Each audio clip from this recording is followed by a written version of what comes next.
As the midterms approach, a battle is brewing for the leadership of the Democratic Party. So I went to Washington, D.C. to sit down with a progressive who may just be the secret weapon Liberals have been waiting for. Donald Trump has built a zombie army of supporters by telling it like it is. I just said it. I didn't care. Honestly, I want to say what's right. I don't care. While the current Democratic leadership seems so scared to say the wrong thing, they practically say nothing at all. But because he...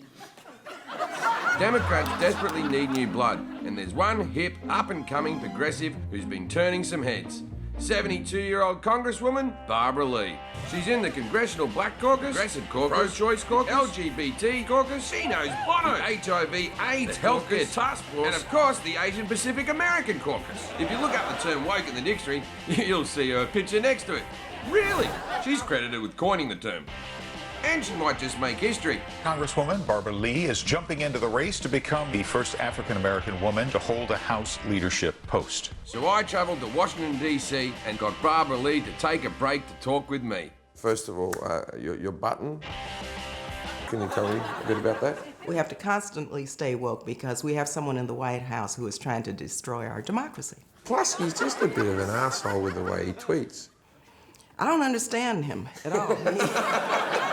He's strange. He's different. He is an odd man. Barbara Lee speaks her mind about Donald Trump, and she's on the front line defending California from the overreach of his stubby little fingers. Can you tell me about the Reefer Act?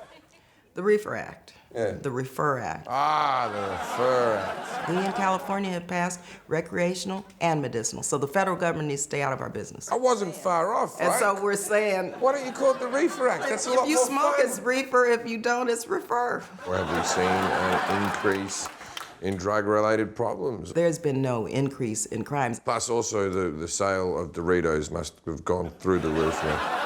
Let's hope that... Do you partake a little bit? Do I eat Doritos? No. I don't even drink wine. What's your vice? Come on. I don't have any. I work. So you're a workaholic. Well, I water my plants. I love flowers and plants. Wow, that's boring even for a Democrat. But maybe it's her love of flowers that help her sniff out GOP bullshit on issues like immigration. These children especially are traumatized. ICE has created unwarranted fear in many of our communities. Most of the cities in my district are sanctuary cities. We're prohibiting our local police from conspiring with Trump's ICE raiders. The ICE raiders, they sound like they're out of Star Wars, right? You don't want the ICE raiders coming over to your house. People are living their lives. They don't deserve to live in fear. Could I be, deported. as an Australian, could I be attacked by an ICE raider? I've never had any anger towards me coming over here. But you don't look black or brown. So it's not really an immigration thing at all, is it's it? keep America white. Yeah. Barbara Lee isn't afraid to call out racism, especially when it comes to kids. Recently, taking Education Secretary Betsy DeVos to school. Madam Secretary, you just don't care much about civil rights of black and brown children. This is horrible. Gentlelady's time's expired. You're a big critic of Betsy DeVos. Oh, my God. What's up with you and the DeVos? That she was either cutting or zeroing out the offices of civil rights within the Department of Education. I'm not going to accept that as a person who supports public education. And quite frankly, I wish that she would leave. Take that, Betsy.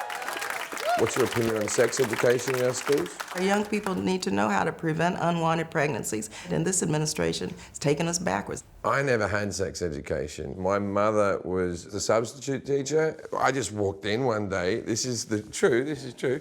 And it was just my mother with a chart, and she just pulled it down like this, and she went, here's a penis, and I went, all right, well, I'm not showing up to this class again. And so I never had one piece of sex education. Me either, and I was a teen pregnant mom. You're a teen? Yeah, I was pregnant when I was a teenager, sure. I would have wanted to have comprehensive sex education. Right, so your kids are watching right now, so you're basically saying you didn't want them, right? No, I didn't say that.